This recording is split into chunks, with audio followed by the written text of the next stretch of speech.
പ്രത്യക്ഷീകരണത്തിൻ്റെ സാക്ഷിയായി എന്നെയും എൻ്റെ കുടുംബത്തെയും ഇവിടെ എത്തിച്ചതിന് അമ്മയ്ക്കും തിരുക്കുമാരനും 1000 നന്ദി പറയുന്നു.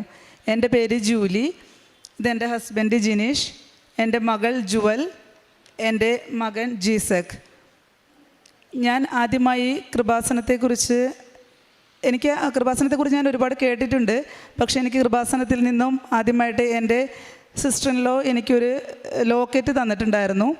ആ ലോക്കറ്റ് വെച്ച് ഞാൻ എന്നും പ്രാർത്ഥിക്കുമായിരുന്നു. ഞാൻ അങ്ങനെ പ്രാർത്ഥിച്ചതിൻ്റെ ഫലമായി ഒരുപാട് ആഗ്രഹം ഉണ്ടായിരുന്നു. ഞാനൊരു നേഴ്സാണ്. നാട്ടിൽ ഞാൻ ഒരു പ്രൈവറ്റ് ഹോസ്പിറ്റലിലാണ് വർക്ക് ചെയ്തത്. അപ്പോൾ എൻ്റെ കസിൻസ് എല്ലാവരും പുറത്തായതുകൊണ്ട് എനിക്ക് ഒത്തിരി ആഗ്രഹം ഉണ്ടായിരുന്നു ഒന്ന് പുറത്ത് പോകണമെന്ന്. ഞാനങ്ങനെ ഈ ഉടമ്പടി ലോക്കറ്റല്ല ഞാൻ നോർമൽ എനിക്ക് സിസ്റ്ററിലോ തന്ന ഇവിടുന്ന് വെഞ്ചരിച്ച ഒരു ലോക്കറ്റ് വെച്ച് ഞാൻ സ്ഥിരമായി പ്രാർത്ഥിക്കുമായിരുന്നു. എനിക്ക് സാമ്പത്തികമായി കുറച്ച് കടബാധ്യതകളുണ്ടായിരുന്നു. അപ്പം ഞാൻ അതിനൊക്കെ ഒത്തിരി വെച്ച് പ്രാർത്ഥിച്ച് ഒരു ദിവസം എൻ്റെ സിസ്റ്റർ പറഞ്ഞനുസരിച്ച് ഞാൻ പോയി എക്സാം എഴുതി. എനിക്കപ്പോൾ UK സ്കോർ കിട്ടി. അതുപോലെ തന്നെ ഞാൻ UK അപ്ലൈ ചെയ്തു. വിത്തിൻ 1 മന്തിൽ എനിക്ക് ഒരു ഇൻ്റർവ്യൂവിന് ഡേറ്റ് കിട്ടി. ആ ഇൻ്റർവ്യൂവിന് ഡേറ്റ് കിട്ടിയപ്പോൾ ഞാൻ ഈ ലോക്കറ്റ് എപ്പോഴും എൻ്റെ ഡ്രസ്സിൽ ഞാൻ കുത്തി വെച്ചിട്ടാണ് ഞാൻ നാട്ടിലും ജോലിക്ക് പോയിക്കൊണ്ടിരുന്നത്. അപ്പോൾ ഞാൻ ഒരുപാട് പ്രാർത്ഥിച്ചു. കാരണം എനിക്ക് നല്ല പേടിയുണ്ട്. അവിടുത്തെ ലാംഗ്വേജ്, ഇംഗ്ലീഷ് നമ്മുടെ പോലെയല്ല, അതെല്ലാം എനിക്ക് പേടിയായിട്ട് ഞാൻ എപ്പോഴും മാതാവിനോട് പ്രാർത്ഥിക്കുമായിരുന്നു, മാതാവേ എന്നെ നീ എവിടേക്കെങ്കിലും ഒന്ന് രക്ഷപ്പെടുത്തണേ.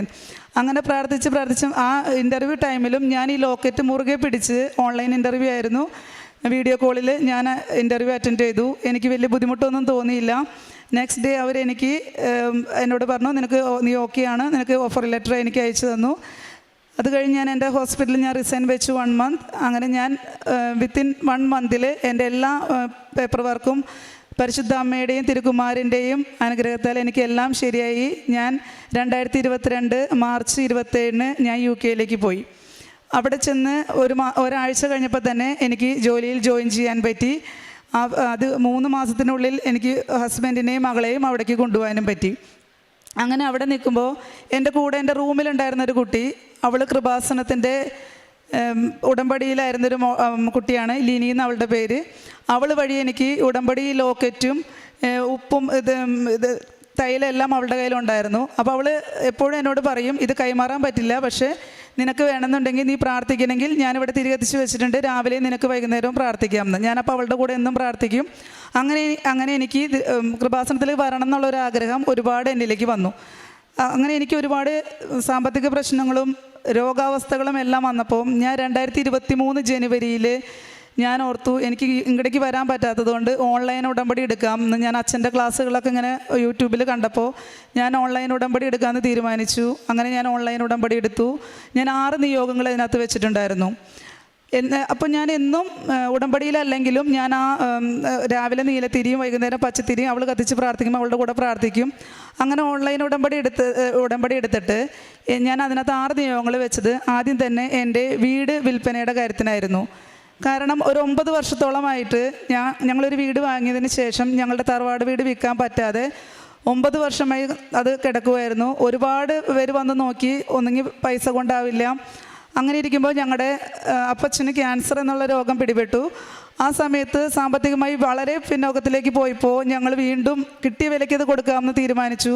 പക്ഷേ അമ്മ അവിടെ സമ്മതിച്ചില്ല, അത് വിൽക്കാൻ പറ്റിയില്ല. പക്ഷേ അപ്പച്ചൻ്റെ ട്രീറ്റ്മെൻ്റ് എല്ലാം ഭംഗിയായിട്ട് നടന്നു, ഒരു കുഴപ്പമില്ലാതെ അപ്പച്ചൻ്റെ ട്രീറ്റ്മെൻറ്റും കാര്യങ്ങളും നടന്നു പോയി. അവസാനം ഇപ്പോൾ ഞാൻ അത് കഴിഞ്ഞ് 2023 ഓൺലൈൻ ഉടമ്പടി എടുത്ത് വിത്തിൻ 1 മന്തിൽ എനിക്ക് മാതാവും തിരുകുമാരനും ആ വീട് ഞങ്ങൾ ആദ്യം ഉദ്ദേശിച്ച വിലയ്ക്ക് തന്നെ വിൽക്കാനും പറ്റി. അതിൻ്റെ രജിസ്ട്രേഷനും കാര്യങ്ങളെല്ലാം വളരെ ഭംഗിയായിട്ട് ഒരു തടസ്സവും കൂടാതെ ഞങ്ങൾ UK പോലും എല്ലാ കാര്യങ്ങളും ഞങ്ങൾക്ക് നടക്കാനും അതിൻ്റെ പൈസ കാര്യങ്ങളെല്ലാം ചെയ്യാനുള്ള അനുഗ്രഹം പരിശുദ്ധ അമ്മയും തിരുക്കുമാരനും ഞങ്ങൾക്ക് തന്നു. രണ്ടാമതായി എൻ്റെ ഹസ്ബൻഡിന് ഞാൻ ഉടമ്പടി എടുക്കാനുള്ള മെയിൻ എൻ്റെ ഹസ്ബൻഡിൻ്റെ പുറത്തൊരു പെട്ടെന്നൊരു മുഴ പോലെ പ്രത്യക്ഷപ്പെട്ടു. ഞാനൊരു നേഴ്സായതുകൊണ്ട് തന്നെ എനിക്കറിയാം, ഇന്നത്തെ കാലത്ത് ഒരു മുഴ ബയോപ്സിക്ക് പോയി വരുമ്പോൾ അത് 90% പോസിറ്റീവായിരിക്കും. ഞാൻ വളരെയധികം വിഷമിച്ചു ആ മുഴ കണ്ടപ്പോൾ. ഒരുപാട് ദുഃഖത്തിൽ നിന്ന് ഞങ്ങൾ UK-ലെത്തി. ഒരു വർഷമാവണേലും മുമ്പ് തന്നെ ഒരു മുഴ കണ്ടപ്പോൾ വളരെ വിഷമിച്ചു. ഞാൻ എൻ്റെ കയ്യിൽ പച്ചത്തിരി, അന്ന് ഞങ്ങൾ വീട് മാറിയായിരുന്നു. അപ്പോൾ എൻ്റെ അടുത്ത് അവളില്ല. അപ്പോൾ എനിക്ക് തിരികളൊന്നുമില്ല. ഞാൻ നോർമലി ഒരു മെഴുകുതിരി കത്തിച്ച് രാവിലെ എന്നും 5:30 ഞാൻ കരഞ്ഞ് പ്രാർത്ഥിക്കുമായിരുന്നു. അങ്ങനെ ഞങ്ങൾക്ക് അവിടുത്തെ GP-യിൽ ഒരു അപ്പോയിൻമെൻറ്റ് കിട്ടി. UK-ൽ ഒരു GP അപ്പോയിൻമെൻറ്റ്, ഹോസ്പിറ്റൽ അപ്പോയിൻമെൻറ്റ് വളരെ ബുദ്ധിമുട്ടാണ്. ഞങ്ങൾ ചെന്നിട്ടേ ഉള്ളൂ, ഞങ്ങൾക്കറിയില്ല അവിടുത്തെ കാര്യങ്ങൾ. അങ്ങനെ ഞങ്ങൾക്ക് അവിടുത്തെ GP-യിൽ ഒരു അപ്പോയിൻമെൻറ്റ് കിട്ടി. അവിടുത്തെ ഡോക്ടർ അന്ന് കണ്ടിട്ട് പറഞ്ഞു, ഓക്കെ ഇതൊരു സ്കാൻ ചെയ്യണം. അങ്ങനെ ഞങ്ങൾക്ക് സ്കാനിങ്ങിന് ഡേറ്റ് കിട്ടി. 1 മന്തിൽ സ്കാൻ ചെയ്തു. ഡോക്ടർ പറഞ്ഞു ഇതൊരു ലിപ്പോമിയാണ്, പേടിക്കാനില്ല, പക്ഷെ നിങ്ങളത് എടുത്തു കളയണം. അതവിടെ ഇരിക്കുന്നത് അത്ര നല്ലതല്ല, കാരണം സ്പൈനൽ കോഡിനോട് ചേർന്നാണ്. അപ്പം ഞങ്ങൾക്കത് അതിലേറെ ടെൻഷനായി. അത് കഴിഞ്ഞ് നെക്സ്റ്റ് വന്ന മെയ് മാസത്തിൽ ഹസ്ബൻഡ് ഇവിടെ വരികയും ഉടമ്പടി എടുത്ത് പ്രാർത്ഥിക്കുകയും ചെയ്തു. അതുപോലെ തന്നെ ഇവിടെ നാട്ടിൽ സ്കാൻ ചെയ്തിട്ട് വീണ്ടും തിരിച്ച് UK-ലേക്ക് വന്നു. ഇത് കഴിഞ്ഞ് ഞങ്ങൾക്ക് അവരവിടുന്ന് ഒരു ഡേറ്റ് തരുവാണ്. ഓക്കെ നിങ്ങൾക്ക് GP, അവിടുത്തെ GP എന്ന് പറഞ്ഞാൽ ഇവിടുത്തെ ഒരു പ്രൈമറി ഹെൽത്ത് സെൻറ്റർ പോലെയുള്ളൂ, അവിടെ വന്ന് നിങ്ങൾക്ക് സർജറി ചെയ്യാമെന്ന് പറഞ്ഞു. പക്ഷേ എനിക്ക് വളരെ പേടിയായിരുന്നു. സ്പൈനൽ കോഡിനോട് ചേർന്നുള്ള ഇത്രയും വലിയൊരു മുഴയുടെ ഭാഗം എത്രത്തോളം ഡീപ്പാണെന്നോ, ഒരു സ്കാനിങ് കഴിഞ്ഞ് ഏകദേശം ഒരു 5 മാസമായിട്ടുണ്ടായിരുന്നു. അത് എത്രത്തോളം ഡെവലപ്പായിട്ടുണ്ടോയെന്നൊന്നും അറിയില്ല. പക്ഷേ ആ ഫിസിഷ്യനോട് ഞാൻ സംസാരിച്ചു. ആൾ പറഞ്ഞു ഇല്ല നമുക്ക് വേറൊന്നുമില്ല, ഇത് സിമ്പിളാണ്, ഒരു ജനറൽ അനസ്തേഷ്യ ചെയ്ത അവിടെ ആ ഏരിയയിൽ മാത്രം ഒന്ന് തരിച്ചിട്ട് ചെയ്യാവുന്ന കേസുള്ളൂ എന്ന്. ഒരുപാട് പ്രാർത്ഥിച്ച് ഞാൻ അപ്പോൾ ഹസ്ബൻഡ് എടുത്ത ഉടമ്പടി ലോക്കറ്റും ഉപ്പും എല്ലാം ഇട്ട് ഞാൻ നന്നായി പ്രാർത്ഥിച്ചു. ഞങ്ങളങ്ങനെ ലീവ് എടുത്തു. ഞങ്ങൾ ആ ക്ലിനിക്കിലെത്തി. ഒരുപാട് സങ്കടത്തോടെ ഞങ്ങൾ ആ ക്ലിനിക്കിലെത്തുന്നത്, കാരണം അവിടെ ഒരു സർജറി ചെയ്ത് എന്തെങ്കിലും കോംപ്ലിക്കേഷൻ ആയാൽ പിന്നെ എയർ ആംബുലൻസിൽ ഷിഫ്റ്റിംഗ് എല്ലാം വളരെ ബുദ്ധിമുട്ടാണ്. അങ്ങനെ ഞങ്ങൾ ഒരുപാട് സങ്കടത്തോടെ ഞാനും ഹസ്ബൻഡും എൻ്റെ ചേച്ചിയുടെ ഹസ്ബൻഡും കൂടി ഞങ്ങൾ ഏർലി മോർണിംഗ് അവിടെ എത്തി. തലേദിവസം തൊട്ട് ഫാസ്റ്റിംഗ് ആയിരുന്നു. രാവിലെ തിയേറ്റർ ഡ്രസ്സെല്ലാം ഇട്ടു, ആളെ മൈനർ OT-യിലോട്ട് കയറ്റി. ഞാൻ അപ്പോഴും എൻ്റെ കയ്യിൽ കാശ് രൂപം പിടിച്ച് അവിടെ ഞാൻ ഉപ്പിട്ടു, കാശ് രൂപം പിടിച്ച് ഞാൻ കരഞ്ഞ് പ്രാർത്ഥിച്ചു. ഞങ്ങൾ കാരണം എന്തെങ്കിലും പ്രോബ്ലം വന്നാൽ എല്ലാവരും എന്നെയും കുറ്റപ്പെടുത്തും, കാരണം നാട്ടിൽ വന്ന് ചെയ്യാമായിരുന്നു, കൊച്ചിൻ്റെ പഠിത്തം എല്ലാം ആയിട്ട് എനിക്ക് വരാൻ പറ്റുന്നില്ല. അങ്ങനെ ഞാൻ അവിടെ ചെയ്യാമെന്ന് തന്നെ തീരുമാനിച്ചത്. അങ്ങനെ തിയേറ്ററിലോട്ട് കയറി. അരമണിക്കൂർ കഴിഞ്ഞില്ല, സർജൻ വന്നിട്ട് എന്നോട് പറഞ്ഞു സോറി ഞങ്ങൾക്ക് ഈ സർജറി ചെയ്യാൻ പറ്റില്ല, കാരണം ഞാൻ വിചാരിച്ചതിനേലും വളരെ വലിപ്പം കൂടുതലാണ് ഈ മുഴ എന്ന്. നോർമലി എനിക്ക് അവിടെ സന്തോഷമാണ് തോന്നിയത്. കാരണം എന്താ വെച്ചിട്ടുണ്ടെങ്കിൽ പരിശുദ്ധ അമ്മ എൻ്റെ കൂടെ, എൻ്റെ കുടുംബത്തിൻ്റെ കൂടെ അവിടെ ഉണ്ടായെന്നുള്ള എൻ്റെ ഏറ്റവും വലിയ സാക്ഷിയായിരുന്നു അത്. കാരണം അത്രയും വലിയൊരു ക്ലിനിക്കിൽ നിന്നും എന്തെങ്കിലും സംഭവിച്ചാൽ ഷിഫ്റ്റ് ചെയ്യാൻ പറ്റുന്നില്ല എന്നുള്ളതും, അവിടെ ഇവിടുത്തെ പോലെ അത്ര പെട്ടെന്ന് ആരും ഓടിയെത്തി ഒന്നും ചെയ്യില്ല, എല്ലാം പ്രൊസീജിയർ വൈസേ ഉള്ളൂ. അങ്ങനെ നിൽക്കുമ്പോൾ ഞാൻ അമ്മയ്ക്ക് ആദ്യം നന്ദി പറഞ്ഞു. പരിശുദ്ധ അമ്മേ നന്ദി, നീ എനിക്ക് എന്തായാലും ഇതിൽ നിന്നും എന്നെ ഒഴിവാക്കി തന്നല്ലോ. പക്ഷെ അത് അവരുടെ ഫോൾട്ടായതുകൊണ്ട് അവരെനിക്ക് വിത്തിൻ 2 വീക്സിൻ്റെ ഉള്ളിൽ എനിക്ക് ഹോസ്പിറ്റലിലേക്ക്, ഒരു പ്രൈവറ്റ് ഹോസ്പിറ്റലിലേക്ക് എനിക്ക് ഒരു അപ്പോയിൻമെൻറ്റിന് ഡേറ്റ് തന്നു ഹസ്ബൻഡിന്. പക്ഷെ അവിടെ ഒരു പ്രൈവറ്റ് ഹോസ്പിറ്റൽ കാണാമെന്നുള്ളത് വളരെ അസാധ്യമായ ഒരു കാര്യമാണ്. ഞാൻ അപ്പോഴും ഈ ഉടമ്പടി ലോക്കറ്റ് ഞാൻ എന്നും മാതാവിൻ്റെ തൈലം പുറത്ത് പുരട്ടി, ഹസ്ബൻഡ് പുറത്ത് പുരട്ടി പ്രാർത്ഥിക്കുമായിരുന്നു. അത് വെച്ച് ഞങ്ങൾ അവിടെ ചെന്നു. അവിടെ ചെന്നപ്പോൾ ഒരു മലയാളി ഡോക്ടറായിരുന്നു. ഡോക്ടർ ഞങ്ങളോട് സംസാരിച്ചിട്ട് പറഞ്ഞു ഇതത്ര പ്രോബ്ലം ഉള്ളതൊന്നല്ല, അപ്പം നമുക്കിത് ലിസ്റ്റിലിടാം, ചിലപ്പോൾ 2-3 വർഷം എടുക്കും ഇതൊന്ന് ചെയ്യണമെങ്കിൽ. അപ്പോൾ ഞങ്ങൾക്ക് വീണ്ടും വിഷമായി, കാരണം 3 വർഷം കഴിഞ്ഞ് അത് ചെയ്യുമ്പോൾ ഒരു പോസിറ്റീവ് വന്നാൽ ഞങ്ങൾ എന്ത് ചെയ്യും? അപ്പോൾ എല്ലാവരും വീണ്ടും എന്നെയും കുറ്റപ്പെടുത്തും. അതുകൊണ്ട് ഞാൻ വീണ്ടും തീരുമാനിച്ചു ശരി എന്നാൽ അടുത്ത വെക്കേഷൻ നാട്ടിൽ വരാം, ചെയ്യാമെന്ന്. അങ്ങനെ മാതാവിനോട് കരഞ്ഞ് പ്രാർത്ഥിച്ചതിൻ്റെ ഫലമായി 1 വീക്ക് കഴിഞ്ഞപ്പോഴേക്കും എനിക്ക് വീണ്ടും ഒരു വരാണ്. പ്രൈവറ്റ് ഹോസ്പിറ്റലിലേക്ക് ഹസ്ബൻഡിന് ഒരു അപ്പോയിൻമെൻറ്റ് കിട്ടി. ഞാൻ അവിടെ ചെന്നപ്പോൾ അവരെനിക്ക് 3 വർഷം എന്ന് പറഞ്ഞ സർജറി 1 മാസം 1.5 മാസത്തിൻ്റെ ഉള്ളിൽ എൻ്റെ പ്രൊസീജിയറുകളെല്ലാം കഴിഞ്ഞ് പ്രൈവറ്റായിട്ട് എനിക്ക് എൻ്റെ സർജറി ചെയ്യാൻ മാതാവ് അനുഗ്രഹിച്ചു. അങ്ങനെ അതും ഞങ്ങൾക്ക് പേടിയായിരുന്നു. UK-യിൽ എങ്ങനെയാണ് ഒരു സർജറി കഴിഞ്ഞാലെന്ന് അറിയില്ല, 1 ഡേ പ്രൊസീജിയറാണെന്ന് പറഞ്ഞു. അപ്പോൾ അന്ന് കഴിഞ്ഞ് വീട്ടിൽ വരുമ്പോൾ എന്താണെന്നറിയില്ല, ജനറൽ അനസ്തേഷ്യയിൽ ചെയ്യണമെന്ന് പറഞ്ഞു. അങ്ങനെ മാതാവിനോട് വീണ്ടും കരഞ്ഞ് പ്രാർത്ഥിച്ചു. ഈ ലോക്കറ്റ് എപ്പോഴും ഞങ്ങളുടെ കൂടെയുണ്ട്, ഉടമ്പടി തൈലം ഉപ്പും കൊണ്ട് ഞങ്ങൾ എപ്പോഴും നടക്കുക. അവിടെ ചെന്ന് കഴിഞ്ഞപ്പോൾ സഞ്ചാരി മാതാവ് സമയത്ത് ചുരുക്കത്തിൻ്റെ അമ്മ ഞങ്ങളുടെ കൂടെ ഒരു എന്താ പറയുക തിയേറ്ററിലോട്ട് ഒരു ചേച്ചീനെ, ആ ചേച്ചി എന്നാൽ തിയേറ്റർ ഡ്യൂട്ടിയിൽ ഇല്ലാത്ത ആളാണ്, ഓഫാണ് ചേച്ചിക്ക്. പക്ഷേ 2 ദിവസം മുമ്പ് ചേച്ചി എന്നോട് പറയാണ് എടി ഞാൻ വരുന്നുണ്ട്, ഞാൻ അന്ന് കേസിലുണ്ടാകും, നീ വിഷമിക്കണ്ട. എനിക്കറിയാതെ ആ ചേച്ചിയല്ല, അവിടെ അമ്മ പ്രത്യക്ഷപ്പെട്ടതാണ്, അമ്മ വന്നതാണ് ഞങ്ങളുടെ സങ്കടത്തിന്. അമ്മ ചേച്ചിയുടെ രൂപത്തിൽ അവിടെ വന്നു എന്ന് മാത്രം. സർജറി കയറി ആദ്യത്തെ അനസ്തേഷ്യ കൊടുത്തു. പക്ഷേ അത് വളരെ ഡീപ്പായിരുന്നു, ഫുൾ ചെയ്ത് തീർക്കാൻ പറ്റിയില്ല. വീണ്ടും പറഞ്ഞ സമയം കഴിഞ്ഞു, വീണ്ടും അവർ അനസ്തേഷ്യ കൊടുത്തു. എന്നിട്ട് വീണ്ടും അവരത് സർജറി ചെയ്തു. ഒരു 2-3 അവർ കഴിഞ്ഞപ്പോൾ ആളെ റൂമിലോട്ട് കൊണ്ടുവന്നു. ഏകദേശം കോൺഷ്യസ് ആയിട്ടാണ് ആ ചേച്ചി തന്നെ പോയത്. അപ്പോൾ എനിക്കറിയാം അമ്മയാണ് അവിടെ ഇടപെട്ടത്. അതുകൊണ്ട് എനിക്ക് യാതൊരു ടെൻഷൻ ഉണ്ടായിരുന്നില്ല. വൈകുന്നേരം 8 മണിയായപ്പോഴേക്കും ആൾക്ക് കുഴപ്പമൊന്നുമില്ലാണ്ട് ഞങ്ങളെ വീട്ടിലോട്ട് വിട്ടു. അത് കഴിഞ്ഞ് 1 മന്ത് കഴിഞ്ഞപ്പോൾ അതിൻ്റെ റിസൾട്ട് വന്നു. ബയോപ്സി നെഗറ്റീവായിരുന്നു. യാതൊരു കുഴപ്പമുണ്ടായിരുന്നില്ല. പരിശുദ്ധ അമ്മയും തിരുക്കുമാരനും അവിടെ നടത്തിയ വലിയൊരു ഇടപെടൽ ഞങ്ങളുടെ ജീവിതത്തിൽ വളരെ ഒരു വിഷമത്തിൽ നിന്ന് ഞങ്ങളെ മാറ്റിയതായിരുന്നു. ഇപ്പോൾ ഹസ്ബൻഡിന് യാതൊരു കുഴപ്പമില്ല. അതുപോലെ പിന്നെ ഞങ്ങൾക്ക് ഹസ്ബൻഡിൻ്റെ ലൈസൻസ് ആയിരുന്നു. പിന്നെ UK ലൈസൻസ് എന്ന് പറഞ്ഞാൽ വളരെ ബുദ്ധിമുട്ടുള്ള കാര്യമാണ്. UK തിയറിയും പ്രാക്ടിക്കലും ഉണ്ട്. അതിൽ തിയറിയിൽ തന്നെ 2 മോഡ്യൂൾ എഴുതണം. അതിലൊരു മോഡ്യൂളിൽ ആൾക്ക് എപ്പോഴും 1 മാർക്കിന് പോകുമായിരുന്നു. അതുപോലെ അപ്പം ഞങ്ങൾക്കത് ഭയങ്കര വിഷമമായി. ഏറ്റവും ഈസി ഉള്ളതാണ് ആൾക്ക് പോയിക്കൊണ്ടിരുന്നത്. അപ്പം ഞങ്ങളിതുപോലെ തന്നെ അത് വെച്ച് പ്രാർത്ഥിച്ചു. മാതാവിൻ്റെ ഇടപെടലിലും ലോക്കറ്റും ഉപ്പും ഇത് വെച്ച് ഞങ്ങൾ പ്രാർത്ഥിച്ചതിൻ്റെ ഫലമായി എക്സാമിന് കയറിയപ്പോൾ ഹോളിൽ ഉപ്പിട്ട് പ്രാർത്ഥിച്ചു. അത് ഞങ്ങൾ എക്സാം പാസ്സായി. പ്രാക്ടിക്കൽ ഒറ്റ ദിവസം കൊണ്ട് തന്നെ പാസ്സായി. കാരണം ഞങ്ങൾ സിയറിങ്ങമ്മ മാതാവിൻ്റെ തൈലം വെച്ച് കുരിശ് വരച്ച് പ്രാർത്ഥിച്ചിട്ടാണ്.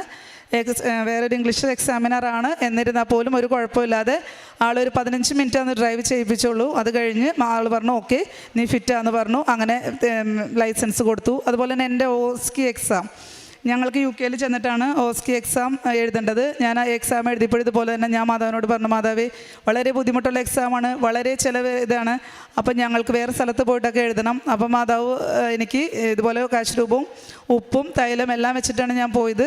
മാതാവ് എനിക്ക് എൻ്റെ ഓസ്കി എക്സാമും വളരെ ഭംഗിയായിട്ട് പാസ്സാക്കി തന്നു. അങ്ങനെ എൻ്റെ ഓൺലൈൻ ഉടമ്പടിയിലെ എല്ലാ കാര്യങ്ങളും നിൽക്കുമ്പോൾ എനിക്ക് 2 പ്രാവശ്യമായിട്ട് സിവിയർ അബ്ഡോമിനൽ പെയിൻ ഉണ്ടാവുകയും അവിടെ CT സ്കാൻ MRI സ്കാനൊക്കെ ചെയ്തു. അപ്പോൾ എനിക്ക് മനസ്സിലായി മാതാവ് എന്നെ ഇവിടെ വന്ന് കാണാൻ, ഞാൻ ഈ നാട്ടിലുണ്ടായിട്ടും ഇവിടെ വരാണ്ട് പോയ ആളാണ്, ഇവിടെ വന്ന് കാണാനാണ് മാതാവ് ആഗ്രഹിക്കുന്നത്. അതാണ് എനിക്ക് എൻ്റെ CT സ്കാൻ നോർമൽ, എല്ലാം നോർമൽ, പക്ഷേ എനിക്ക് എന്താ പറയുക എപ്പോഴും എന്തെങ്കിലുമൊക്കെ രോഗങ്ങൾ ഉണ്ടാവുമായിരുന്നു. അപ്പോൾ ഞാൻ തീരുമാനിച്ചു ഓക്കെ നമുക്ക് നാട്ടിലേക്ക് എന്തായാലും കയറി പോവാം. അങ്ങനെ 2024 മാർച്ച് 24-ാം തീയതി ഞാനും ഹസ്ബൻഡും മകളും കൂടി UK 15 ദിവസത്തെ ലീവിന് ഇവിടെ വന്നു. നേരെ എയർപോർട്ടിൽ നിന്ന് ഞങ്ങൾ ഇവിടെ വന്നു. ഇവിടെ വന്നപ്പോൾ തന്നെ ഞാൻ ഓൺലൈൻ ഉടമ്പടി എടുത്തു. അപ്പോൾ അച്ഛൻ തീർത്ഥാടന ഉടമ്പടി എടുത്തു. അച്ഛൻ എപ്പോഴും പറയാറുണ്ട്, ഞാൻ അച്ഛൻ്റെ ടോക്ക് എപ്പോഴും കേൾക്കുമ്പോൾ അച്ഛൻ പറയും, നിങ്ങൾ എന്നെ കാണാനല്ല വരേണ്ടത്, മാതാവിനെ കാണാനാണ് വരേണ്ടത്, ഞാനൊരു നിമിത്തം മാത്രമാണെന്ന്.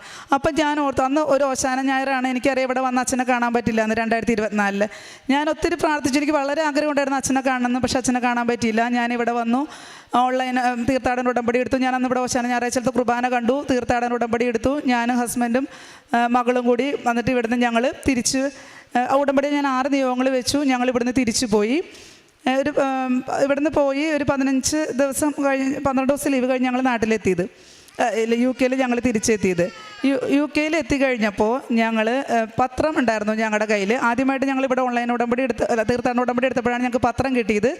ആ പത്രം കൊണ്ട് ഞങ്ങൾ പോയെങ്കിലും എൻ്റെ അനാസ്ഥ കൊണ്ടോ എന്തോ എനിക്കത് പൂർണ്ണമായിട്ടും ഞാനത് വന്നു എടുത്തുല്ലോ എന്നുള്ളൊരു കോൺഫിഡൻസിൽ തന്നെ എനിക്ക് ആ മാസം സൺഡേസ് എനിക്ക് പള്ളിയിൽ പോകാനും പറ്റുന്നുണ്ടായിരുന്നില്ല, ഡ്യൂട്ടി ആയിട്ട് എനിക്കത് കൊടുക്കാൻ പറ്റിയില്ലായിരുന്നു. അങ്ങനെ എൻ്റെ ഏപ്രിൽ മാസം അങ്ങ് കടന്നു പോയി. മെയ് മാസത്തിൽ ഞാൻ എൻ്റെ കുറച്ച് പാത്രങ്ങൾ എനിക്ക് കൊടുക്കാൻ പറ്റിയിട്ടുണ്ടായിരുന്നുള്ളൂ. അപ്പോൾ എനിക്ക് വിഷമായി തുടങ്ങി. കാരണം ഞാൻ ക്ലാസ് കേൾക്കുമ്പോൾ അച്ഛൻ എപ്പോഴും പറയും നിങ്ങൾ ലാഗാക്കരുതെന്ന്. ഞാൻ അങ്ങനെ ജൂൺ മാസത്തിൽ വളരെ ഇതോടുകൂടി ഞാനൊരു ദിവസം സൺഡേ ഞാൻ പോയിട്ട് അവിടെ ഞങ്ങളുടെ UK പള്ളിയിൽ മലയാളി പള്ളിയിൽ വരുന്ന ചേച്ചിമാരെല്ലാവരും ഏകദേശം 20-22 വർഷം അവിടെ എത്തിയവരാണ്. ഞങ്ങളങ്ങനെ സംസാരിക്കാറ് വരെ വളരെ കുറവാണ്. പക്ഷേ ഞാൻ അവിടുത്തെ ചേച്ചിമാർക്കൊക്കെ എൻ്റെ ഉണ്ടായ എല്ലാ അനുഭവങ്ങളും പറഞ്ഞ് മാതാവിനെയും തിരുക്കുമാരൻ്റെയും എല്ലാ ഇതും ഞങ്ങൾക്ക് തന്ന എല്ലാ അനുഗ്രഹങ്ങളും പറഞ്ഞ് വിശുദ്ധ തൈലവും ഉപ്പും എൻ്റെ ഉടമ്പടി ലോക്കറ്റിനെ കുറിച്ചെല്ലാം പറഞ്ഞതിന് ശേഷമാണ് ഞാൻ എല്ലാവർക്കും ഈ പത്രം കൊടുത്തുകൊണ്ടിരുന്നത്. അങ്ങനെ പത്രം കൊടുത്ത് ജൂൺ മാസം കഴിഞ്ഞു. ജൂലൈയിൽ ഞങ്ങളുടെ ലൈഫിൽ ഏറ്റവും വലിയൊരു കാര്യം, എൻ്റെ മോളുണ്ടായിട്ട് അവൾക്ക് 14 വയസ്സായി. അന്ന് മുതൽ മെഡിക്കലി ഞാനും ഹസ്ബൻഡും ഫിറ്റായിരുന്നിട്ടും എല്ലാ തരത്തിലുള്ള സ്കാനിങ്ങുകളും ഞങ്ങൾ ചെയ്തിട്ടും ഇന്നത്തെ അറിയപ്പെടുന്ന കേരളത്തിലെ 3-4 ഗൈനിക് മെയിൻ ഡോക്ടേഴ്സിനെ കണ്ടിട്ടും ഞങ്ങൾക്ക് രണ്ടാമതൊരു കുഞ്ഞുണ്ടായിരുന്നില്ല. ഒരുപാട് ആഗ്രഹിച്ചു പ്രാർത്ഥിച്ചു. അവസാനം ഞങ്ങളത് മനസ്സിൽ നിന്ന് ഞങ്ങൾ വിട്ടു. എന്നിരുന്നാലും ഞങ്ങൾ ഉടമ്പടിയിൽ ഞാൻ വെറുതെ ഒന്ന് എഴുതി വെച്ചിരുന്നു എനിക്ക് ഒരു കുഞ്ഞിനെ വേണമെന്ന്. കാരണം ഇവൾക്കൊരു കൂട്ട് അങ്ങനെ വേണമെന്ന് ഞാൻ എഴുതി വെച്ചിട്ടുണ്ടായിരുന്നു. പക്ഷെ ഞാൻ അതിനായി ഫോക്കസ് ചെയ്ത് പ്രാർത്ഥിച്ചില്ല. പക്ഷേ അമ്മ അവിടെയും അത് ഇടപെട്ടു. ഞാൻ ഈ പത്രം കൊടുത്ത് തീർന്ന അതിൻ്റെ പിറ്റേ മാസം ഞാൻ കൺസീവായി. പക്ഷേ എനിക്ക് എൻ്റെ ഏജ് വെച്ചിട്ടും എൻ്റെ ഫസ്റ്റ് ഡെലിവറിയുടെ ഇത് വെച്ചിട്ടും വളരെ കോംപ്ലിക്കേഷൻ ആയിരിക്കുമെന്നും ഇതെങ്ങനെ മുമ്പോട്ട് പോകുമെന്നും ഒരു ഉറപ്പില്ലാതെ ഞങ്ങൾ വളരെയധികം വിഷമിച്ചിട്ടുണ്ടായിരുന്നു. അങ്ങനെ ഞാൻ അവിടെ തന്നെ ഈ പറഞ്ഞ പോലെ UK കാണൽ എളുപ്പമല്ലെങ്കിലും അവിടെ പോയി ഞാൻ കണ്ടു. ഡോക്ടേഴ്സ് എൻ്റെ അടുത്ത് പറഞ്ഞു ഓക്കെ സ്കാൻ ചെയ്യാം. ഞങ്ങൾ വളരെ പേടിച്ചു. ഞാൻ അപ്പോഴും ഈ ഉടമ്പടി ലോക്കറ്റ് ഉപ്പും എല്ലാം കൊണ്ട് സ്കാനിങ് ഹോളിൽ കയറി. സ്കാൻ ചെയ്യാൻ ഡോക്ടർ ഒരു ആഫ്രിക്കൻ ഡോക്ടറാണ് ഇരിക്കുന്നത്. ആൾ ഡോക്ടർ ചെയ്യാനിരിക്കുന്ന സമയത്ത് ഞാൻ ഹസ്ബൻഡും ഡോക്ടറെ നോക്കുന്നേയില്ല. ഞങ്ങൾ രണ്ടുപേരും പ്രത്യക്ഷീകരണത്തിൻ്റെ സാക്ഷിയായി ഞങ്ങൾ ഉയർത്താൻ പരിശുദ്ധ അമ്മേ ഞങ്ങൾ ഉയർത്തണമേ എന്ന് പ്രാർത്ഥിച്ച് അമ്മ തന്ന ഈ ലോക്കറ്റും ഉടമ്പടി ഉപ്പും കയ്യിൽ പിടിച്ച് കണ്ണടച്ച് ഞാൻ ആ മേശയിൽ കിടന്ന് പ്രാർത്ഥിച്ചുകൊണ്ടിരിക്കുക. ആ ഡോക്ടർ ചോദിക്കുന്നത് നീ എന്താ പറയുന്നത്? ഞാൻ പറഞ്ഞു ഇല്ല അത് ഞങ്ങളുടെ പ്രയറാണ്. ഓക്കെ, അപ്പോൾ അത് കഴിഞ്ഞ് വെച്ചിട്ട് ആൾ പറഞ്ഞു പ്രസൻറ്റിൽ ഇപ്പം നിനക്ക് പ്രോബ്ലംസ് ഒന്നുമില്ല, ഓക്കെ നമുക്ക് 5 months സ്കാനിങ് ആണ്, നമുക്ക് അറിയാൻ പറ്റുള്ളൂ എന്ന് പറഞ്ഞു. എനിക്ക് സമാധാനമായി ഞാനും ഹസ്ബൻഡും അവിടെ നിന്ന് ഇറങ്ങി. ഈ ഉടമ്പടി ലോക്കറ്റ് അന്ന് മുതൽ ഞാൻ എന്ന് രാത്രി കിടക്കുമ്പോഴും ഈ ലോക്കറ്റ് ഞാനൊരു കൊന്തയിലിട്ടിട്ട് ഞാൻ എൻ്റെ ഉദരത്തിൽ വെച്ചിട്ടാണ് ഞാൻ കിടന്നുകൊണ്ടിരുന്നത്. എല്ലാ ദിവസവും രാവിലെ എണീറ്റ് ഞാൻ മകൾക്കും ഹസ്ബൻഡും ഞാൻ തൈലം പൂശി കൊടുക്കും. അതുപോലെ എനിക്ക് എന്തെങ്കിലും വയറിന് എന്തെങ്കിലും ബുദ്ധിമുട്ട് എന്തെങ്കിലും ഞാൻ അപ്പോൾ ഉപ്പിട്ടിട്ട് വെള്ളം കുടിക്കുമായിരുന്നു. അങ്ങനെ ഞാൻ എൻ്റെ 5 മാസത്തി 5 മാസത്തിൻ്റെ അനോമലി സ്കാൻ ചെയ്യാൻ വളരെയധികം വിഷമിച്ചിട്ടാണ് ഞങ്ങൾ പോകുന്നത്. അവിടെ ചെന്നു അനോമലി സ്കാനിങ്ങിന് കയറി. അതുപോലെ ഞങ്ങൾ സങ്കടപ്പെട്ടു, ഉപ്പിട്ടു. ഞാൻ ആ മേശയ്ക്ക് ചുറ്റും ദൈവമേ ആ ഡോക്ടറിൻ്റെ വായിൽ നിന്ന് വീഴുന്നത് എന്താണെങ്കിലും ഞങ്ങൾക്കത് ആക്സെപ്റ്റ് ചെയ്യാനുള്ളൊരു മനസ്സ് ഞങ്ങൾക്ക് വേണം. പിന്നെ 13 വർഷം കഴിഞ്ഞിട്ട് അമ്മയും തിരുക്കുമാരനും ഇടപെട്ട് തന്ന കേസായതുകൊണ്ട് അമ്മ തന്നെ ഇതിനകത്ത് ഇടപെടണം. ആ സ്കാനിങ്ങിൻ്റെ ആരിരുന്നാലും എനിക്ക് കുഴപ്പമില്ല, അമ്മ തന്നെ ആയിരിക്കണം എനിക്ക് സ്കാനിങ്ങിൻ്റെ മറുപടി തരേണ്ടത്. അപ്പോൾ രണ്ടാമത് സ്കാനിങ്ങിന് കയറി കഴിഞ്ഞപ്പോഴും ഇതുപോലെ തന്നെ ഞാൻ ആ ലോക്കറ്റ് പിടിച്ച് കണ്ണടച്ച് മുറുക്കി പിടിച്ച് പ്രാർത്ഥിച്ചുകൊണ്ടിരുന്നു. ഇത് കഴിഞ്ഞു. അപ്പോൾ അവരെൻ്റെ അടുത്ത് ചോദിച്ചു നിനക്ക് സ്കാനിങ് കഴിഞ്ഞു, കുഴപ്പമില്ല, നിൻ്റെ അനോമലിയിൽ തന്നെ പ്രോബ്ലംസ് ഒന്നുമില്ല, നിനക്ക് കുഴപ്പമില്ലാത്തൊരു ആൺകുഞ്ഞാണ്, കുഴപ്പമില്ല എന്ന് പറഞ്ഞു. ഓക്കെ, ഞാൻ പറഞ്ഞു എനിക്ക് ഏത് കുട്ടിയാണെങ്കിലും കുഴപ്പമില്ല, എനിക്ക് പ്രോബ്ലംസ് ഇല്ലാത്തൊരു കുട്ടിയായിട്ട് വേണം. അപ്പോൾ മാതാവിൻ്റെ ലോക്കറ്റ് പിടിച്ച് പ്രാർത്ഥിച്ചു. ഞങ്ങൾ അവിടെ നിന്ന് കരഞ്ഞ് പ്രാർത്ഥിച്ചു. ഞങ്ങളന്ന് പ്രത്യക്ഷീകരണത്തിൻ്റെ സാക്ഷിയായി പ്രത്യക്ഷീകരണ പ്രാർത്ഥന എന്ന് രാവിലെ ചെല്ലുമ്പോൾ 5:30 എണീറ്റ് ഞങ്ങൾ ചെല്ലും. UK സമയത്തിൽ ഞങ്ങൾ ചെല്ലാം. അവിടെ ചെല്ലുമ്പോൾ ഞാനിങ്ങനെ കരഞ്ഞ് പ്രാർത്ഥിക്കുമായിരുന്നു, ദൈവമേ ഇനി ഒരു ഇത്രയും വർഷം കഴിഞ്ഞിട്ട് ഒരു കുഞ്ഞിനെ കിട്ടുമ്പോൾ ഒരുപാട് കോംപ്ലിക്കേഷനായി ഒരു കുഞ്ഞിനെ ഇനി ഒരു സങ്കടത്തിലേക്ക് ഞങ്ങൾക്ക് തരരുതെന്ന്. പക്ഷേ മാതാവ് ഒരു കുഴപ്പമില്ലാണ്ട് ഞങ്ങളെ മുമ്പോട്ട് കൊണ്ടുപോയി. അങ്ങനെ ഇരിക്കുമ്പോൾ 2024 നവംബർ 15-ാം തീയതി എനിക്ക് പെട്ടെന്ന് എൻ്റെ ഹാർട്ട് റേറ്റ്, അത് മെഡിക്കൽ ഫീൽഡിൽ SVT എന്ന് പറയും, എൻ്റെ ഹാർട്ട് റേറ്റ് വളരെയധികം കൂടി. എന്ത് സംഭവിച്ചെന്നറിയില്ല, പെട്ടെന്ന് വളരെയധികം അത് കൂടിയിട്ട് 180-190 ആയി. ഞാൻ മാത്രമേ വീട്ടിലുള്ളൂ, മകൾ സ്കൂളിൽ പോയിക്കാണ്, ഹസ്ബൻഡ് പുറത്ത് പോയേക്കുക. ഞാൻ ഹസ്ബൻഡിനെ വിളിച്ചു, എനിക്ക് വല്ലാത്തൊരു ബുദ്ധിമുട്ട് തോന്നുന്നു. ഹസ്ബൻഡ് വന്നു. വിത്തിൻ സെക്കൻഡിൽ ഞങ്ങൾ അവിടെ നിന്ന് ഹോസ്പിറ്റലിലെത്തി. പക്ഷേ അവിടുത്തെ ANEയിലേക്ക് ഞാൻ കടന്നതും സഡനായിട്ട് ഞാൻ അൺകോൺഷ്യസ് ആയിപ്പോയി. എനിക്കറിയില്ല എന്താ, ഞാനപ്പോൾ 5 മാസം പ്രഗ്നൻ്റ് ആണ്. എനിക്കറിയില്ല, എൻ്റെ കയ്യിൽ ആകെ ഒരു ഫയലേ ഉള്ളൂ. പിന്നെ എനിക്ക് ഓർമ്മ വരുമ്പോൾ ഫുൾ ECG ലീഡ് എല്ലാം വെച്ചിട്ടാണ് ഞാനിരുന്നത്. പക്ഷെ ഞാൻ ഈ ഹാർട്ട് റേറ്റ് ഇടിച്ചിട്ട് ഞാൻ പോകുമ്പോഴും എൻ്റെ കയ്യിൽ കൃപാസനത്തിലെ ഉടമ്പടി ഉപ്പും തൈലവും, കാരണം എൻ്റെ മെഡിക്കൽ ഫയലിൽ ഞാനത് എപ്പോഴും വെക്കാറുണ്ട്, ലോക്കറ്റും എൻ്റെ കയ്യിലുണ്ടായിരുന്നു, കൊന്തയും. അപ്പം എനിക്ക് മനസ്സിലായി ഞാൻ അൺകോൺഷ്യസ് ആയ വഴി ഞാൻ അതെല്ലാം കൂടി എൻ്റെ ഫയലിലേക്ക് ഇട്ടു. കാരണം അത് മിസ്സായി പോവല്ലോ എന്ന് പറഞ്ഞാൽ ഫയലിലേക്ക് ഇട്ടു. അത് വെച്ചിട്ട് എനിക്ക് ഓർമ്മ, എൻ്റെ ഹസ്ബൻഡ് വണ്ടി ഇട്ടിട്ട് വരുമ്പോൾ എനിക്ക് ഓർമ്മയില്ല. അത് കഴിഞ്ഞ് ഞാൻ അവരെല്ലാവരും കൂടി എടുത്തിട്ട് അവിടെ, പിന്നെ എൻ്റെ ഓർമ്മ വരുമ്പോൾ ഞാൻ ICUലാണ്. എൻ്റെ എല്ലാ മെഡിക്കൽ ഇതും വെച്ചിട്ട് എന്നെ ICUയിൽ കിടത്തിയിട്ടുണ്ട്. പക്ഷേ എൻ്റെ ഹാർട്ട് റേറ്റിന് ഒട്ടും കുറവില്ല, 190 ആണ്. 180-190 ഇങ്ങനെ അടിച്ചുകൊണ്ടിരിക്കുന്നു. കരോട്ടിഡ് മസാജ് ചെയ്തു അവർ, കാരണം പ്രഗ്നൻസി ആയതുകൊണ്ട് അവർക്കൊന്നും ചെയ്യാൻ പറ്റുന്നില്ല, അതിലൊട്ടും കുറയുന്നില്ല. അവസാനം എല്ലാ ഡോക്ടേഴ്സും വന്നു, ICUയിൽ ചുറ്റും ഡോക്ടേഴ്സ് ഉണ്ട്. രണ്ടാമത് അവർ എൻ്റെ അടുത്ത് ഒരു സിറിഞ്ചിൽ ഊതാൻ പറഞ്ഞു. അതുപോലത്തെ ഒരു ട്രീറ്റ്മെൻറ്റ് എന്തോ കാർഡിയാക്ക് ഉണ്ട്, അത് ചെയ്തു. പക്ഷേ എനിക്കതെല്ലാം കുറയുന്നില്ല. അവസാനം അവർ വളരെ സങ്കടത്തോടെ എന്നോട് വന്നിട്ട് പറഞ്ഞു, ഞങ്ങൾക്കറിയാം 14 വർഷത്തിൻ്റെ ഗ്യാപ്പിൽ നീ ഒരു പ്രഗ്നൻ്റ് ആണ്, പക്ഷേ ഞങ്ങൾക്കൊന്നും ചെയ്യാൻ പറ്റില്ല, നിൻ്റെ ലൈഫ് കഴിഞ്ഞിട്ടാണ് ഞങ്ങൾക്ക് കുട്ടിയുടെ ലൈഫ് നോക്കാൻ പറ്റുള്ളൂ, അതുകൊണ്ട് നീ കൺസെൻറ്റ് ഒപ്പിടണം, ഇനി നിനക്ക് ഞങ്ങൾ ഇഞ്ചക്ഷൻ എടുക്കാൻ പോകുകയാണ്, അതുകൊണ്ട് നിൻ്റെ ഹാർട്ട് റേറ്റ് കുറയുന്നപ്പം കുട്ടിയുടെ ഹാർട്ട് റേറ്റും കുറയും. അവർ മിഡ് വൈഫിനെ ഇൻഫോം ചെയ്തു. അവിടെ മിഡ് വൈഫാണ് വന്ന് കാര്യങ്ങൾ ചെയ്യുക. മിഡ് വൈഫിനെ ഇൻഫോം ചെയ്തു. മിഡ് വൈഫ് വന്നു. എൻ്റെ ചുറ്റും 5-6 doctors, 4-5 medical students, mid wife, ഞാൻ ICU ബെഡിലെല്ലാം ഇതിലെന്ന് ഞാൻ കിടക്കുന്നുണ്ട്. അപ്പോഴും ഞാൻ ഹസ്ബൻഡിനോട് പറഞ്ഞു എനിക്ക് എൻ്റെ ലോക്കറ്റ് വേണം. ഞാൻ എൻ്റെ ലോക്കറ്റ് എടുത്ത് ഞാൻ എൻ്റെ വയറിനോട് ചേർത്ത് പിടിച്ചിട്ട് ഞാൻ പറഞ്ഞു, അമ്മ 14 കൊല്ലം കഴിഞ്ഞ് തന്നെങ്കിൽ ഇന്ന് അമ്മ എടുക്കാനാണ് അമ്മയുടെ ആഗ്രഹമെങ്കിൽ അത് സഹിക്കാനുള്ള ശക്തി എനിക്ക് എൻ്റെ കുടുംബത്തിന് തരണം. കാരണം എൻ്റെ ഫാമിലിയിൽ എല്ലാവരോടും പറഞ്ഞു പ്രഗ്നൻ്റ് ആണ്, കുഴപ്പമൊന്നുമില്ല എന്ന്. പിന്നെയാണ് ഇത് സംഭവിക്കുന്നത്. അല്ല, അമ്മ തന്നതാണെങ്കിൽ ഞാൻ ഹസ്ബൻഡ് ഉറച്ചു വിശ്വസിച്ചു. ഞങ്ങളവിടെ നിന്ന് വിശ്വാസ പ്രമാണം ചൊല്ലി, മാതാവേ നീ ഈ ഒരു ഹാർട്ട് ബീറ്റ് ഒരു പ്രഗ്നൻസിയിൽ നമുക്കറിയില്ല അതെങ്ങനെ വരുന്നു എന്നോ അവിടെ ഒന്നും നമുക്കറിയുന്നില്ല.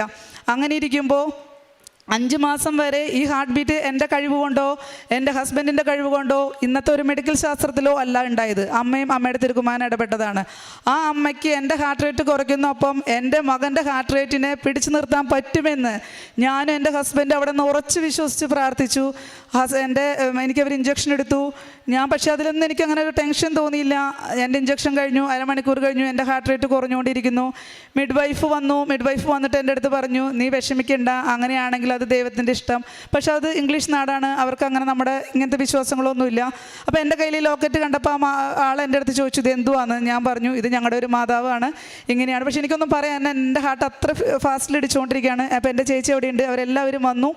അത് കഴിഞ്ഞ് ഞാനിങ്ങനെ പതുക്കെ എൻ്റെ ഹാർട്ട് റേറ്റ് കുറഞ്ഞു. പക്ഷേ കുട്ടിയുടെ ഹാർട്ട് റേറ്റ് കുറയുമെന്ന് ഉറപ്പുള്ളതുകൊണ്ട് അവരെന്നെ അവിടെ അഡ്മിഷനിൽ തന്നെ കിടത്തി. ഞാൻ ഏകദേശം ഒരു രാത്രി 12:30 വരെ, ഇത് സംഭവിക്കുന്നത് ഒരു ഉച്ചയ്ക്ക് ഒരു 2:30 തൊട്ട് ഒരു 5:30 വരെ ഏകദേശം ഒരു ഹാർട്ട് റേറ്റിൽ തന്നെ പോയി. രാത്രി ഒരു 9:30 എൻ്റെ ഹാർട്ട് റേറ്റ് വളരെ വളരെ കുറഞ്ഞു വന്നു. മിഡ് വൈഫ് കണ്ടിന്യൂസ് ആയി നോക്കിക്കൊണ്ടിരുന്നു. ഞാൻ കണ്ടിന്യൂസ് ആയിട്ട് വിശ്വാസ പ്രമാണം ചൊല്ലി അമ്മയുടെ പ്രത്യക്ഷീകരണത്തിൻ്റെ പ്രാർത്ഥന. അപ്പം എൻ്റെ കയ്യിൽ ബുക്കില്ല, ഞാൻ മൊബൈലിൽ ഗൂഗിളിൽ അപ്പം തന്നെ ഞാൻ എടുത്തു. ഞാനത് ICU ബെഡിൽ കിടന്ന് ഞാൻ പ്രത്യക്ഷീകരണ പ്രാർത്ഥന ഇങ്ങനെ ഞാൻ ചൊല്ലിക്കൊണ്ടിരുന്നു. ഞാൻ ആര് പറയുന്നതും കേൾക്കുന്നില്ല, ഞാൻ ചൊല്ലിക്കൊണ്ടിരുന്നു. മാതാവേ, നീ നിനക്ക് ഇഷ്ടമാണെങ്കിൽ നീ ഞങ്ങൾക്ക് ഈ കുഞ്ഞിനെ തരണം. ഇനി എല്ലാവരോടും പറഞ്ഞത് മാറ്റി പറയാനോട് ഒരു ഇടവരുത്തിയത് അമ്മയെന്ന് ഞങ്ങൾ കരഞ്ഞ് പ്രാർത്ഥിച്ചു. അമ്മ കഴിഞ്ഞു. എന്നെ 12:30 ആയപ്പോഴേക്കും എൻ്റെ അടുത്ത് മിഡ് വൈഫ് വന്നിട്ട് പറഞ്ഞു, സ്റ്റിൽ നിൻ്റെ കുട്ടിക്ക് ഒരു കുഴപ്പമില്ല, ഒരു ഹാർട്ട് റേറ്റിൽ പോലും ഒരു കുറവ് കാണിച്ചിട്ടില്ല, അന്നുള്ള പോലെ തന്നെ ഇന്ന് ഇഞ്ചക്ഷൻ കഴിഞ്ഞു, ഇത്രയും 4 മണിക്കൂർ കഴിഞ്ഞിട്ട് നീ ഓക്കെയാണ്, നിനക്കതുകൊണ്ട് ഇന്ന് വീട്ടിൽ പോവാം. പക്ഷേ നീ നാളെ, കാരണം അന്ന് എൻ്റെ മോള് മാത്രമേ ഉള്ളൂ, മോളെ എൻ്റെ ചേച്ചിയുടെ വീട്ടിലാക്കിയിട്ടാണ് പോയിരിക്കുന്നത്. ചേച്ചി വന്ന് കൊണ്ടുപോവുക ചെയ്തത്, കാരണം ഞാൻ ഹോസ്പിറ്റലായതുകൊണ്ട്. ഞാൻ വീട്ടിൽ വന്നു. രാവിലെ 7:30 ഞാൻ വീണ്ടും പോയി. എൻ്റെ അവിടെ ചെന്ന വഴി അവർ പറഞ്ഞു ECG എടുക്കണം വീണ്ടും, കാരണം ഹാർട്ട് റേറ്റ് ഇങ്ങനെ ആയതുകൊണ്ട്. വീണ്ടും എനിക്ക് പരീക്ഷണങ്ങളായി. ഞാൻ ഉടമ്പടി ഉപ്പും ലോക്കറ്റും കൊണ്ടാണ് പോകുന്നത്. ഞാൻ ECG എടുത്തു, ECGയിൽ നോർമലാണ്. അപ്പോൾ എനിക്ക് സന്തോഷമായി. ഞാൻ പോകാമല്ലോ എന്ന് വിചാരിച്ചു. പക്ഷേ അതിൻ്റെ ഇടയ്ക്ക് കാർഡിയാക്ക് അവർ ഫയൽ വെച്ചിട്ടുണ്ടായിരുന്നു. കാർഡിയാക്ക് ഡോക്ടർ വന്നിട്ട് പറഞ്ഞു CT സ്കാൻ ചെയ്യണം എന്ന് പറഞ്ഞു. അപ്പോൾ എനിക്ക് വീണ്ടും വിഷമമായി. പ്ലെയിൻ CT ചെയ്താൽ പോരാ, CT കോൺട്രാസ്റ്റ് ചെയ്യണം. ഞാൻ പ്രാർത്ഥിച്ചു, അമ്മേ നീ ഇനിയും പരീക്ഷിക്കുകയാണോ? ഞാൻ അവിടെ ഒരു ഇത്തിരി ഉപ്പിട്ട് പ്രാർത്ഥിച്ചിട്ട് ഞാൻ പറഞ്ഞു, ദൈവമേ ഡോക്ടർ എനിക്കത് വേണ്ട, എൻ്റെ അമ്മ എനിക്ക് തന്നിട്ട്, ഈ ജീവൻ തന്നിട്ട്, ഞാൻ ഹസ്ബൻഡ് മാത്രമേ ഉള്ളൂ, ഞങ്ങൾ തീരുമാനിച്ചു വേണ്ട, CT കോൺട്രാസ്റ്റ് ചെയ്യണ്ട, മാതാവ് ഇടപെടും.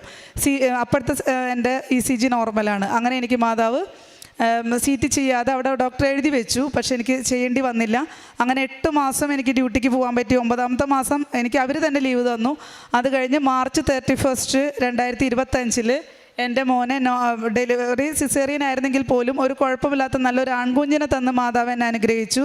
ഇന്നലെ ഇവിടുന്ന് പത്രം കൊടുത്തിട്ട് 1 വർഷം 3 മാസത്തിനുള്ളിൽ പ്രഗ്നൻ്റായി. 1 വർഷം കറക്റ്റ് ഇവിടുന്ന് ഉടമ്പടി എടുത്ത സമയത്ത് അവന് 9 മാസം പൂർത്തിയായി. ഞാൻ അവിടെ ഡെലിവറി ആയി. ഇന്നലെ അവനൊരു വയസ്സ് തികഞ്ഞു. ഇന്നിപ്പോൾ ഞങ്ങൾ UK നേരെ, ഞാൻ അന്ന് വിചാരിച്ചിട്ടുണ്ടായിരുന്നു അമ്മയുടെ അടുത്ത് വന്ന് അമ്മയുടെ തിരുക്കുമാരനെ കാണിച്ചിട്ട് ഞാൻ വീട്ടിലോട്ട് പോകുള്ളൂ എന്ന്. ഞങ്ങൾ ഇന്ന് വന്നു, രാവിലെ അവിടെ എത്തി. നേരെ ഞങ്ങൾ ഇങ്ങോട്ടേക്ക് വന്നു. മകനെ ഇവിടെ അമ്മേനെ കാണിച്ചിട്ട് ഉടമ്പടി പുതുക്കിയിട്ട് വേണം പോകാനെന്ന് ഓർത്തിട്ട് ഞങ്ങൾ ഇവിടേക്ക് വന്നു. അതുപോലെ ഇനി എൻ്റെ കാരുണ്യ പ്രവർത്തികൾ എന്ന് പറയാനായിട്ട് ഞങ്ങൾക്ക് അവിടെ UK ഇങ്ങനെ ഫുഡ് ഉണ്ടാക്കി കൊടുക്കുക അങ്ങനെ കാര്യങ്ങൾക്കൊന്നും പറ്റുമൊന്നുമില്ല. ഞങ്ങൾ പത്രം മാതാവിൻ്റെ യേശുവിൻ്റെ പ്രത്യക്ഷീകരണത്തിൻ്റെ കാര്യങ്ങൾ പറഞ്ഞ് തന്ന അനുഗ്രഹങ്ങൾ പറഞ്ഞ് എല്ലാവർക്കും പത്രങ്ങൾ കൊടുക്കുമായിരുന്നു. ഇന്ന് ഞാൻ പത്രം മേടിച്ചിട്ടുണ്ട്, ഇംഗ്ലീഷ് പത്രം, മലയാള പത്രം. ഞാൻ ഇനി പോയിട്ട് ഞാൻ എല്ലാവർക്കും അത് പറഞ്ഞു കൊടുക്കും. പിന്നെ ഞങ്ങൾക്ക് അവിടെ നിന്ന് ഒന്നും ചെയ്യാൻ പറ്റാത്തതുകൊണ്ട് സാമ്പത്തികമായിട്ട് ഞങ്ങൾക്ക് സാലറി കയറുമ്പോൾ നാട്ടിലൊരു ചേട്ടനുണ്ട്, ഞങ്ങൾ അറിയാവുന്നതാണ്. അപ്പോൾ ആ ചേട്ടൻ ഞങ്ങൾ പൈസ അയച്ചു കൊടുക്കും. ആൾ ഡയാലിസിസ്, കീമോതെറാപ്പി അങ്ങനെയൊക്കെ ചെയ്യുന്ന രോഗികളെ കണ്ടുപിടിച്ച് അവർക്ക് കൊണ്ടുപോയി കൊടുക്കുക. അതുപോലെ ഓണം, ക്രിസ്മസ് അങ്ങനെയൊക്കെ വരുമ്പോൾ ഒരുപാട് വിഷമിക്കുന്ന കുടുംബങ്ങളുണ്ടെന്ന് അറിയാം. അപ്പോൾ ഞങ്ങൾ കുറച്ച് പൈസയൊക്കെ ആ ചേട്ടൻ അയച്ചു കൊടുക്കുമ്പോൾ ചേട്ടൻ പോയിട്ട് അതൊക്കെ അർഹതപ്പെട്ടവർക്ക് കൊടുക്കും. അങ്ങനെയുള്ള പ്രേക്ഷിത പ്രവർത്തനങ്ങളാണ് ഞങ്ങൾ ചെയ്തുകൊണ്ടിരിക്കുന്നത്. പിന്നെ ആത്മീയ പ്രവർത്തനം എന്ന് പറഞ്ഞാൽ ഞങ്ങൾക്കവിടെ പള്ളിയുള്ളത് കൊണ്ട് ഞങ്ങൾ കുമ്പസാരിക്ക് അവസരം കിട്ടുമ്പോഴൊക്കെ പോയി കുമ്പസാരിക്കും. ചിലപ്പോഴൊക്കെ 2 ആഴ്ചയിൽ കുമ്പസാരിക്കാൻ പറ്റും, ചിലപ്പോൾ മാസത്തിൽ ഞങ്ങൾ കുമ്പസാരിക്കും.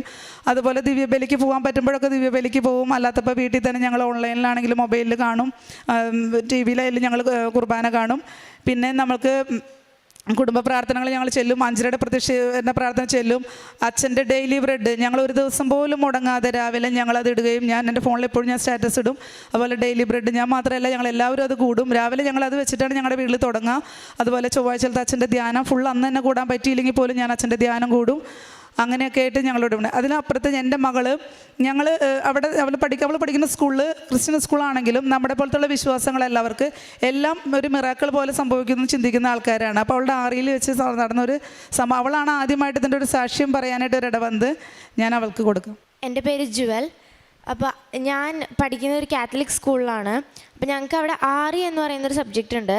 അതായത് നമ്മുടെ റിലീജിയൻസിനൊക്കെ പറ്റി പഠിപ്പിക്കുന്നൊരു സബ്ജക്റ്റാണ്.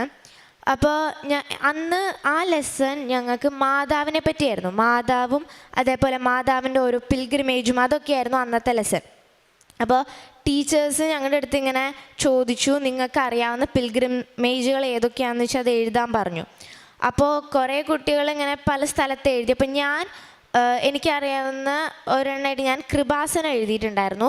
അപ്പോൾ ടീച്ചർ എൻ്റെ അടുത്ത് വന്നിട്ട് ചോദിച്ചു, കാരണം ബാക്കി കുട്ടികളുടെ എല്ലാം ടീച്ചറിന് ഒരുവിധം അറിയാവുന്നതായിരുന്നു, ഇത് മാത്രം ടീച്ചറിന് അറിയില്ലാത്തൊരു സ്ഥലമായിരുന്നു. അപ്പോൾ ടീച്ചർ എൻ്റെ അടുത്ത് വന്നിട്ട് ചോദിച്ചു, ഇത് ഏതാണ് ഈ സ്ഥലം, ഇത് എന്താണെന്ന് ചോദിച്ചു. അപ്പം ഞാനിങ്ങനെ എക്സ്പ്ലെയിൻ ചെയ്ത് കൊടുത്തു, ഇതിങ്ങനെ കേരളത്തിലാണ്, ഈ സ്ഥലം ആലപ്പുഴയാണെന്ന് പറഞ്ഞു. എന്നിട്ട് ഞാൻ പറഞ്ഞു ഇങ്ങനെ. അപ്പോൾ ടീച്ചർ ചോദിച്ചു, എന്താണ് അവിടെ സംഭവിച്ചത്, എന്താണ് ഇതൊരു പിൽഗ്രിമേജായി മാറാനുള്ള കാരണം എന്ന് ചോദിച്ചു. അപ്പോൾ ഞാനിങ്ങനെ പറഞ്ഞു, ഇങ്ങനെ മാതാവ് അച്ഛന് ജീവനോടെ പ്രത്യക്ഷപ്പെട്ടതും അതേപോലെ നെഞ്ചത്തൊരു ഘടികാരം വെച്ച് പ്രത്യക്ഷപ്പെട്ട അതും അതേപോലെ അച്ഛൻ്റെ അടുത്ത് ഇങ്ങനെ ഒരു ദുരന്തമുണ്ടാകാൻ പോകുന്നു എന്നൊക്കെ പറഞ്ഞു. അതിനുശേഷം ഇതേപോലെ സുനാമി ഉണ്ടായതും അതെല്ലാം ഞാൻ ടീച്ചറിന് നന്നായിട്ട് അത് എക്സ്പ്ലെയിൻ ചെയ്ത് കൊടുത്തു. അപ്പോൾ ടീച്ചറിന് മാത്രമല്ല അവിടെ എല്ലാ കുട്ടികളും ഞാൻ പറയുന്നത് കേൾക്കുന്നുണ്ടായിരുന്നു. അതിനുശേഷം ഞാൻ തന്നെ പറഞ്ഞു ടീച്ചറിൻ്റെ അടുത്ത്, ഇങ്ങനെ എനിക്കും ഒരു അനുഭവമുണ്ട്, ഇത് ആക്ച്വലി നടക്കുന്ന ഒരു സംഭവമാണ്. അപ്പോൾ അവരുടെ കുട്ടികളെല്ലാവരും ഞാൻ ഇതൊക്കെ പറയുന്നുണ്ട് എല്ലാവരും വിശ്വസിക്കുന്നുണ്ടായിരുന്നില്ല. അപ്പോൾ ഞാൻ എൻ്റെ തന്നെ ഒരു എക്സ്പീരിയൻസ് അവർക്ക് പറഞ്ഞു കൊടുത്തു. ഇങ്ങനെ ഞങ്ങൾ ഇവിടെ വന്ന് ഉടമ്പടി 2024 ഉടമ്പടി എടുത്ത് ഒരു 3 മാസത്തിനുള്ളിൽ 14 ഇയേഴ്സിൻ്റെ ഒരു ഗ്യാപ്പാണ്. അപ്പോൾ ഞാൻ ഒരുപാട് അങ്ങനെ ആഗ്രഹിച്ചിരുന്നതായിരുന്നു, ഒരു ബ്രദർ ഓർ സിസ്റ്റർ, എനിക്കൊരു സിബ്ലിംഗ് ഉണ്ടാകാൻ ഒരുപാട് ആഗ്രഹിച്ചിരുന്നതായിരുന്നു. എന്നിട്ട് എനിക്ക് ഇത്രയും നാളും ഉണ്ടായിരുന്നില്ല. ഞാൻ പണ്ടൊക്കെ ഒരുപാട് പ്രാർത്ഥിക്കുമായിരുന്നു അതിനു വേണ്ടി. പിന്നെ അവസാനം ഒന്നും കിട്ടാതായപ്പോൾ പിന്നെ ഞാനും പ്രാർത്ഥനയിൽ ഒന്നും ഉഴപ്പി, അതെല്ലാം ഞാൻ പറഞ്ഞു. അത് കഴിഞ്ഞ് ഇങ്ങനെ ഈ സ്ഥലത്ത് വന്ന് ഉടമ്പടി എടുത്ത് 3 മാസത്തിനുള്ളിൽ എൻ്റെ അമ്മ പ്രഗ്നൻ്റ് ആയെന്നും ഞാൻ പറഞ്ഞു. അപ്പോൾ അമ്മ ആ ടൈമിൽ എനിക്ക് തോന്നുന്നു 7 മന്ത്സ് എങ്ങാണ്ടായിരുന്നു അമ്മയ്ക്ക്. അപ്പോൾ ഞാനിങ്ങനെ പറഞ്ഞു, അമ്മ 3 മാസത്തിനുള്ളിൽ പ്രഗ്നൻ്റ് ആയി, ഇപ്പോൾ അമ്മ 7 മന്ത്സ് ആണ്. അതേപോലെ അപ്പോൾ അമ്മയുടെ സ്കാനിങ് കഴിഞ്ഞ് അവർ ജെൻഡറും പറഞ്ഞിട്ടുണ്ടായിരുന്നു. അപ്പോൾ ഞാനിതിപ്പോൾ എൻ്റെ ആഗ്രഹം പോലെ എനിക്ക് ആഗ്രഹമുള്ള പോലത്തെ ഒരു ഉണ്ണിനെ തന്നെയാണ് അവർ തന്നതെന്നൊക്കെ പറഞ്ഞു. അപ്പോൾ ടീച്ചറൊക്കെ അത് ഭയങ്കരമായിട്ട് വിശ്വസിച്ചു. കുട്ടികൾ എത്രത്തോളം വിശ്വസിച്ചു എന്ന് എനിക്കറിയില്ല, പക്ഷെ എല്ലാവരും അത് നല്ല ശ്രദ്ധയോടെ കേൾക്കുകയും ഇതെല്ലാം ചെയ്തു. മാതാവിനെയും തിരുകുമാരനെയും മഹത്വപ്പെടുത്താൻ സാധിച്ചതിന് മാതാവിന് തിരുകുമാരന് 1000 നന്ദി പറയുന്നു. ഇത്രയും അനുഗ്രഹങ്ങൾ തന്ന പരിശുദ്ധ അമ്മയ്ക്കും തിരുകുമാരനും 1000 നന്ദി. എൻ്റെയും ഞങ്ങളുടെ കുടുംബത്തിൻ്റെയും 1000 നന്ദി പറയുന്നു.